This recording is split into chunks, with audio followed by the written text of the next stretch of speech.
2X Ravens further strengthen the Steelers' already stout defense. And how sweet it is for Steelers Nation. Welcome to the Steelers Update from PennLive, where we keep track of all things Steelers, so you don't have to. This is John Lucy reporting. Steelers fans have to love the irony of adding two former Ravens players to a Pittsburgh defense now poised to be truly elite. The offseason additions of inside linebacker Patrick Queen and strong safety DeShon Elliott could prove to be a win-win, not only by making the stout Steelers that much stronger, but also by sapping some defensive strength and savvy from the rival Ravens. Clearly, Coach Mike Tomlin came to covet Queen by watching him up close and personal twice a year during those rivalry games and seeing him pop up on film time and again in all the preparations for those epic Steelers-Ravens clashes. After the team's recent minicamp, Tomlin called Queen, age 24, quote, just a good, well-rounded football player, unquote. Don't let the understatement fool you. Queen is being handed the keys to the Steelers' defense. As the Pittsburgh Post-Gazette reports, the inside linebacker will be wearing the green dot on his helmet, designating that Queen will have a direct link with the coaches on the sidelines as he calls the Steelers' defensive plays on the football field. The hope is Queen can be the sideline-to-sideline difference maker in the middle of the field that the Steelers have lacked since Ryan Shazier went down with that tragic career-ending spinal injury back in December 2017. Instincts, communication, and coordination all will be key as Queen becomes the linchpin chess piece in the middle of what all of Pittsburgh hopes would be the second coming of the Steel Curtain.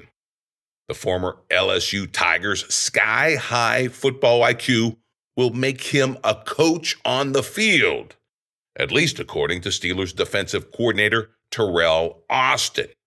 Clearly, Tomlin and Austin are hoping Queen's presence can prevent the communication lapses and other blunders that led to some of those big game-changing offensive splash plays against the Steelers' D in season past. Said Austin, quote, "It brings a calmness to everybody," referring to Queen and his new on-field role of calling the defense. Quote, "When that guy is the green dot, and he's making all the calls, and he's there every time, that settles things down. It can get a little erratic sometimes with who's calling and who's got it. There's been times we've had to send it in from the sideline. There's been times we had different guys doing it. So I think when you have that one steady person, that's really calming for the defense," unquote. And that is your defensive coordinator, Terrell Austin, speaking of Queen's presence. Hey, if Queen can calm down those killer splash plays by opposing offenses, consider this Queen's gambit a checkmate success. It's no coincidence the Steelers have the priciest defense in the NFL. The cost is only going up. The stars are everywhere on this side of the ball. T.J. Watt, Minkah Fitzpatrick, Cameron Hayward, Alex Highsmith, and Joey Porter Jr., just to name a few. Still, the Steelers doubled down on Queen, locking him up for 3 years at $41 million with nearly $14 million fully guaranteed. Hey, in for a penny, in for a pound. Still, Pittsburgh wasn't done purloining former Ravens. The team also brought in one of Queen's best friends in the form of strong safety DeShon Elliott. Elliott, age 27, spent just 2 years playing alongside Queen in Baltimore. But the chemistry and communication these guys built now gets imported to Pittsburgh, where they hope to pick up right where they left off. Here's how Brian Batko with the Post-Gazette described the importance of this relationship and the dividends it could pay to the Steelers' D. Quote, "It's not exactly a pitcher-catcher relationship in baseball, but having an inside linebacker and a strong safety with a close relationship can't hurt for a defense aspiring to be elite. Pre-snap communication, a look here or a glance there, and even just the confidence that comes with knowing who has eyes behind you and who's playing in front of you on any given high leverage down," unquote. Hey, the Steelers didn't even have to court Elliott to come to Pittsburgh. As Batko's story notes, quote, "When Elliott saw that Queen agreed to a contract with the Steelers on the second day of free agency, he decided he wanted to be there too. He signed with the team in about 48 hours, unquote." Such is the story of how two Ravens flew the coop to come to the Steel City. Now, clad in black and gold, Queen and Elliott have the potential to become bird killers for the Steelers. Nothing would be sweeter in Steelers Nation than enlisting two former Ravens in Pittsburgh's pitch battle to return to prominence in that talent-loaded AFC North. On paper now, at least, this defense is playoff caliber. If the unit plays to its full potential, the Steelers have a fighting chance of finally breaking that 7-year playoff drought. This is why the stout Steelers are doubling down on their biggest strength. Hey, we have much more on the summer run-up to the July 24th start of training camp. Yes, training camp in Latrobe, PA for your Steelers.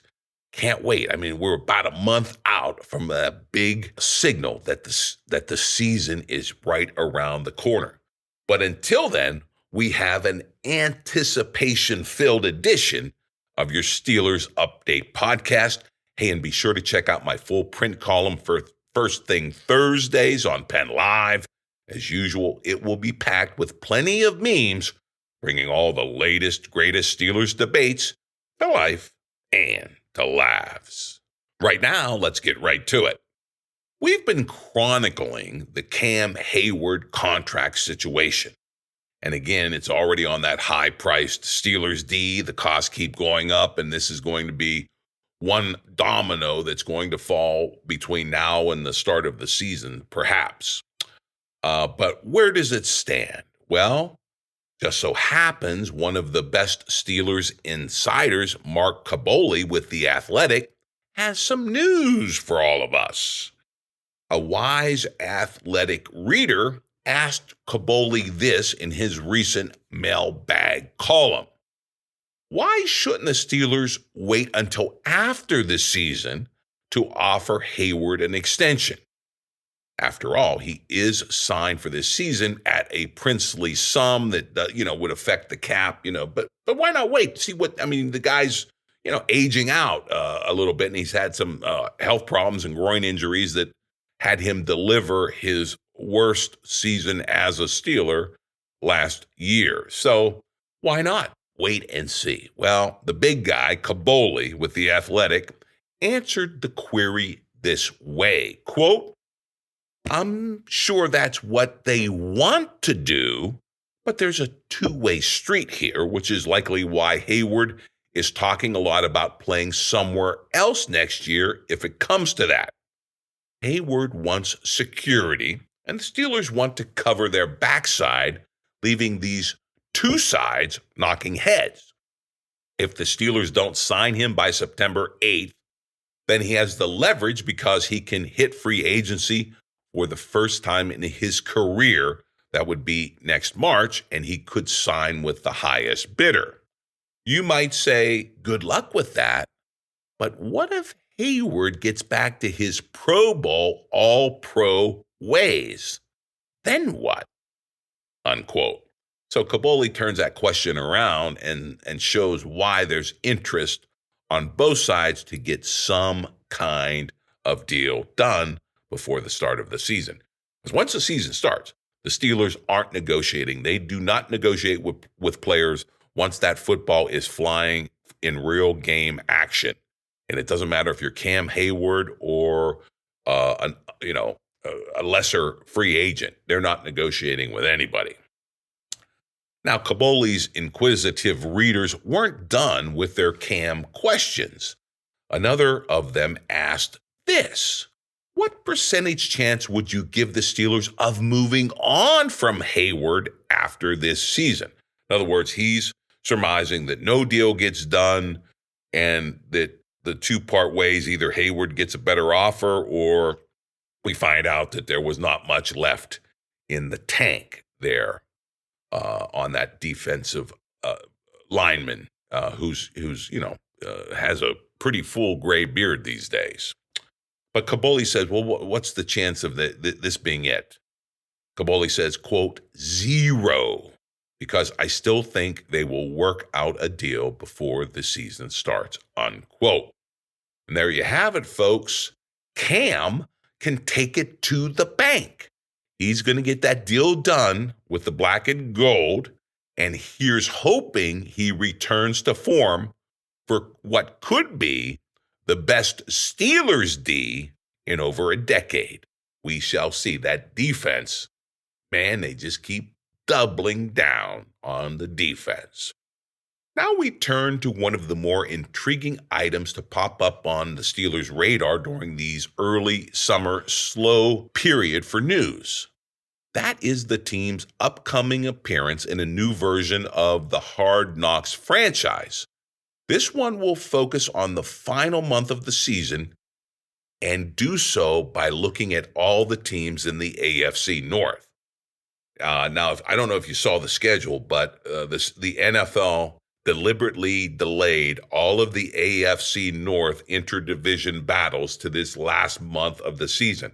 So the whole division is going to be going mano a mano, and Hard Knocks is going to be there in each of the locker rooms, the Browns, the Bengals, the Ravens, and the Steelers, to film what's going on. And just by the talent in this division, this whole division could be in the playoff hunt. We certainly hope the Steelers are one of them. We need to break that playoff drought.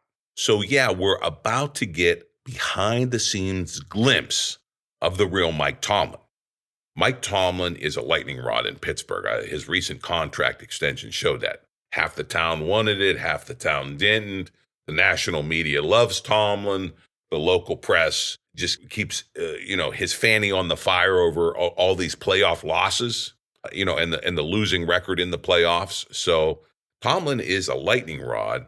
So is this inside look by Hard Knocks going to change any minds about the controversial Steelers coach, who hasn't won a playoff game in going on 7 seasons?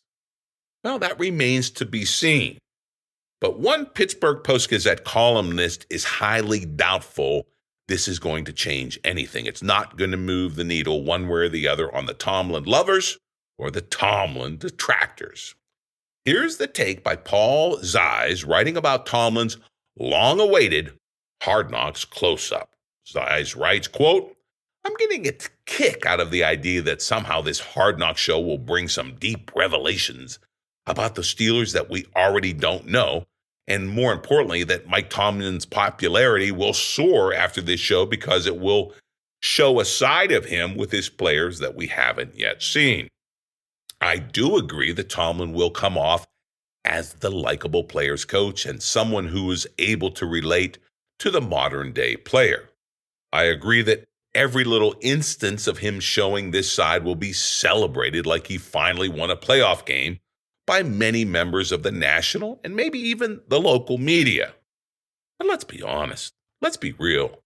For the large majority of people who are Steelers fans and a chunk of people in the media who live in reality, the only thing Tomlin can do that will increase his popularity is win a playoff game. Actually, he needs to win, a number of playoff games, but that's beside the point. Let's go back to Zeiss. Zeiss continues, that's really all that should matter at this point. 7 seasons removed from the last time the Steelers achieved that. That is a drought. Zeiss continues, Tomlin is incredibly likable. He's a great role model for his players. He clearly gets it in terms of relating to them and respecting them as grown men. I have no issues with any of that. And quite frankly, he has been a good face of the Steelers for almost 2 decades. A large reason, though, for this Teflon Tomlin status among so many national media members is because he knows how to play this game as well as any coach I've ever been around. He does come off as always the cool kid among the coaching fraternity, and his sound bites are always good. He's more than willing to jump on national shows, and when he does, he is excellent at doing everything in his power to sound like he really is in touch with the pulse of his team and his players and the NFL at large. He is a great guest, and that is again why he has become Teflon Tomlin among so many of them, and any criticism of him is treated as if it's coming from a place of insanity. And every criticism of his lack of success in the playoffs is met with some form of, quote, but it isn't his fault. It's that reason or this reason or whatever reason, unquote. As I have said several times, this is again Paul Zeiss writing in the Post-Gazette, the Steelers have not won a playoff game in 7 seasons and have only won 3 of their last 12 since 2010. And there is only one constant through all of that, and that is Mike Tomlin. Let me reiterate the point. In the last 7 seasons, the Steelers have changed both coordinators, the general manager, the quarterback, most of the roster, a host of other assistant coaches, and even a number of people in the front office. The only thing that has remained the same is Tomlin. Yet somehow he escapes any and all criticism for the collective body of work over 7 seasons. And that's why this notion of an appearance on Hard Knocks is going to change the perception one way or the other with Tomlin is silly. It won't. All it will do is solidify his standing as a really cool dude who has been a product of bad luck for 7 seasons among his apologists. And his critics will say, quote, I don't care how much his players love him, he needs to win playoff games, and soon, unquote. So there you go. Hard Knocks isn't going to knock anyone off of their current take on one Mike Tomlin. But Zeiss is even pessimistic on the possibility of getting a deep look at Tomlin and his much reported player-coach charisma. The columnist insists the Steelers coach will wield his power to limit the camera's access inside the Steelers locker room, which is interesting in and of itself. Zeiss writes this, quote, given that Tomlin has been dead set against Hard Knocks, the amount of actual access NFL Films is granted will be very limited. I can't imagine we will get much more than whatever the minimum required is. That's not much different than what you would see on a show like Inside the NFL, unquote. So, wow, that's a downer. At first it sounded kind of cool that we're finally going to be on Hard Knocks and it's going to focus on the AFC North and it's going to be this, last month of the season and everybody's battling everybody and we're going to see Tomlin in the heat of battle and bringing hell in December or whatever that quote was. Well, now, this column has kind of just poo-pooed everything for me, so I'm kind of depressed. So let's hope we get more of an inside Steelers view than Paul Zeiss is expecting, but I guess we shouldn't count on it. Most importantly, however, will be whether the Steelers are in the playoff mix during that decisive final month when the AFC North will be doing battle with one another for not only the playoffs, but that division crown. That part is going to be great. But if the Steelers are out of the running, well, then, it's kind of same old, and maybe there will be some pressure on Tomlin. Because the one thing I agree with Paul Zeiss about, the one and only thing that can change the deep divisions over Mike Tomlin will be the coach registering some of these now exceedingly rare Pittsburgh playoff wins. We shall see. Of course, that is a long, long way off. We have to get through, June, July, parts of July till we get to the training camp. But then that's when football is in the air, literally and figuratively. And so you have to sign up for the Steelers Update podcast wherever you get your audio, so you get it fresh, hot, and steaming with all the best takes in town every Wednesday afternoon. And of course, log on to PennLive.com for your real-time Steelers news.